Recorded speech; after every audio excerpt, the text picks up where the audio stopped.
दिन एक महिला छात्रा ने अपनी लंबी जीभ बाहर निकाली और अपनी महिला शिक्षिका की ओर इशारा किया, लेकिन शिक्षिका ने इसे नोटिस नहीं किया। तभी शिक्षिका को अचानक अपनी पीठ पर ठंडक महसूस हुई। उसने सहज रूप से पीछे मुड़कर देखा तो पाया कि सभी छात्र ध्यान से पढ़ाई कर रहे थे। हालांकि पिछली पंक्ति में बैठी एक लड़की लगातार शिक्षिका की ओर इशारा कर रही थी, लेकिन शिक्षिका ने इस पर ध्यान नहीं दिया और पढ़ाना जारी रखा। अचानक एक छात्रा हवा में तैरने लगी। फिर पूरी कक्षा के छात्र हवा में उठकर महिला शिक्षिका की ओर उड़ने लगे।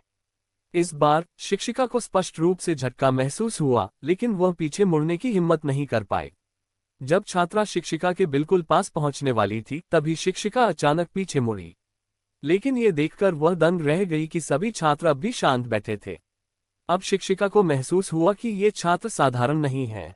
डर से कांपती शिक्षिका तेजी से कक्षा से बाहर भाग गई। रात में वह अपने प्रेमी के साथ एक शक्तिशाली तांत्रिक के पास गई। तांत्रिक ने उसे एक जादुई छड़ी दी और चेतावनी दी कि इसे केवल आपात स्थिति में ही इस्तेमाल करना। लेकिन कुछ ही देर बाद शिक्षिका को एक भूतिया छात्रा का फोन आया। उसने कहा कि उसने उसकी मां को अगवा कर लिया है। घबराई हुई शिक्षिका तुरंत स्कूल पहुंची। उसने जादुई छड़ी निकालने की बात कही। अचानक एक सुनहरी रोशनी चमकी। भूतिया छात्रा उसकी रोशनी के कारण अपनी आंखें नहीं खोल पाए। गुस्से में आकर छात्रा ने शिक्षिका की मां को धक्का दे दिया। शिक्षिका की मां की दर्दनाक मौत हो गई। अपनी मां की भयानक मौत देखकर शिक्षिका क्रोधित हो गई। उसने छात्रों पर हमला कर दिया और कुछ ही मिनटों में सारे भूतिया छात्रों को खत्म कर दिया। 1 घंटे बाद पुलिस घटनास्थल पर पहुंची। उन्होंने शिक्षिका को खून से सने हुए कपड़ों में गिरफ्तार कर लिया।